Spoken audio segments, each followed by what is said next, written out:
Do you want to learn the secrets to effortlessly applying Redesign Decor rub-on transfers?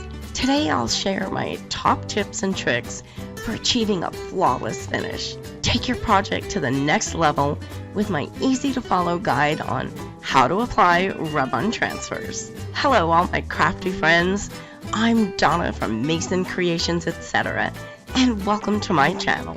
So if you're ready to do this, my friends, let's make a mess.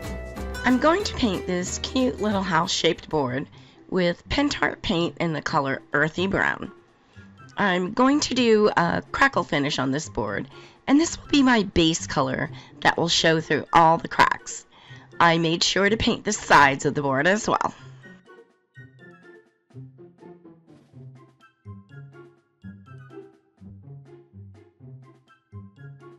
This and all the products you're going to see me use today came from DecorageNapkins.com, my wonderful sponsors. I let that paint dry for about 30 minutes, and now I'm adding Folk Art One Step Crackle Medium. I'm painting one coat over the entire board, including the sides, and I'll let that dry for about an hour.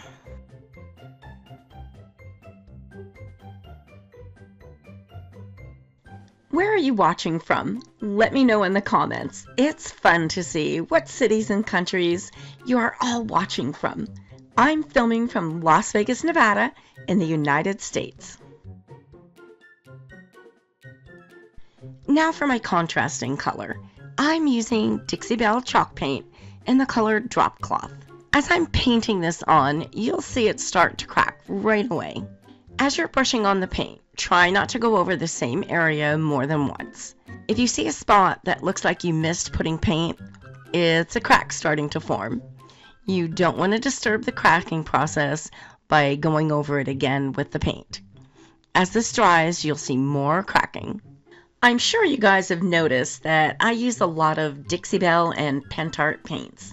These are my absolute favorites. They both go on super smooth and creamy with really good coverage. I rarely, if ever, need a second coat of Pentart, and that goes for the metallic colors as well. I let that dry for a couple of hours, and look at all those cracks now. I'm going to add some rub-on transfers from Decor by Redesign. This set is called Garden Marvels. They are all so cute. I'm cutting out the ones that I plan to use.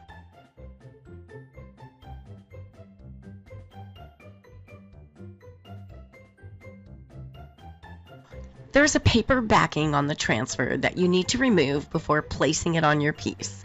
It's going to be sticky, so make sure you place it where you want it to go. Now I'm going to start at one end burnishing the image with the stick that they provide in the package. I'm lifting the plastic top sheet as I go. If you lift the sheet up and there is still some of the image on it, lay it back down and continue to burnish in that area until it sticks to your project.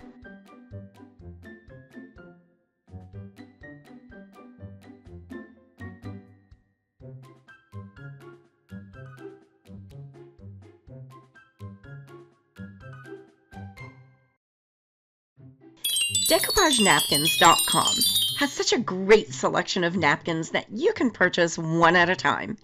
They carry many other craft supplies such as rice paper, paint, clay, molds, and a great selection of polyvine products.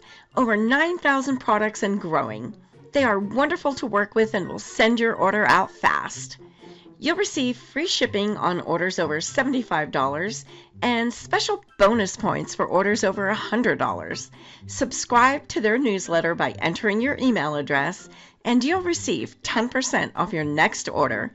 They are truly your one-stop shop for craft supplies. Make sure you check them out. I'll be leaving links for all the products I use in my description box below. If you're enjoying this video, please let me know by hitting that like button. And why not share this with a friend? Thanks for doing that. You won't want to miss any of the new projects coming up, so don't forget to subscribe. These rub-on transfers are really fun and easy to use. I love the fact that they are not transparent, so you can put them on any color background.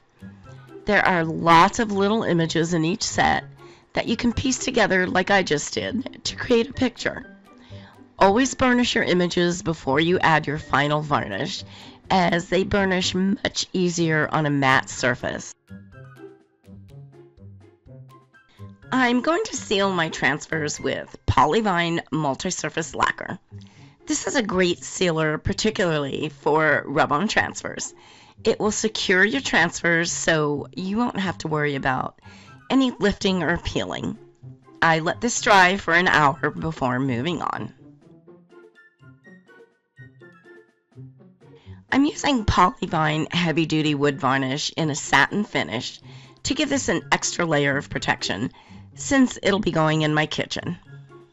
2 or 3 coats of this gives you a beautiful shine that's moisture and heat resistant, as well as UV resistant and food safe.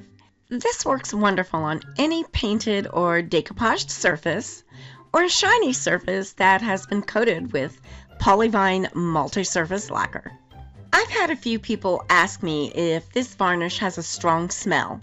No, it does not. It's water-based, so there are no harmful fumes at all. It's only the solvent-based varnishes that have any fumes. I let that dry for an hour between each coat and an hour after the final coat. I'm going to use my mini bow dabber tool to make a beautiful bow for this project.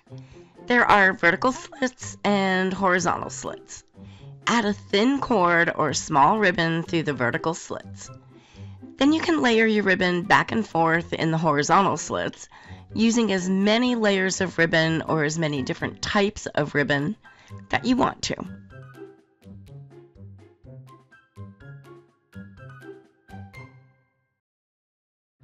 After you have all your layers of ribbons, pull up the 2 ends of your small cord in the vertical slits and tie them together.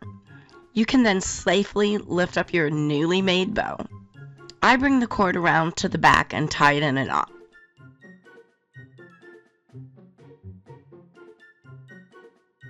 You can find this in my description box below in my favorite tools section, in case you want to check it out.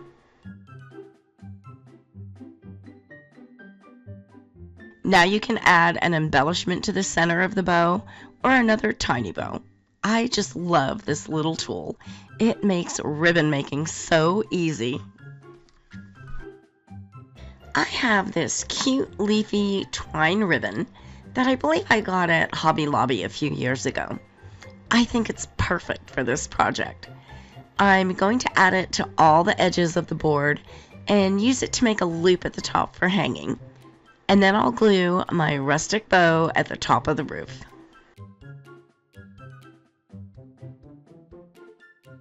I test all the products that I recommend in my videos. I won't recommend anything that I haven't used myself and prefer. If I'm recommending it, you can bet it's a great product. Each product will be listed in my description box below and will have a blue link to make it easy for you to find. Any of the links I provide are safe for you to click on. Don't forget, all of the wonderful products I'm using today can be found at my favorite place for craft supplies, decoupagenapkins.com, and I'll leave you links in my description box below.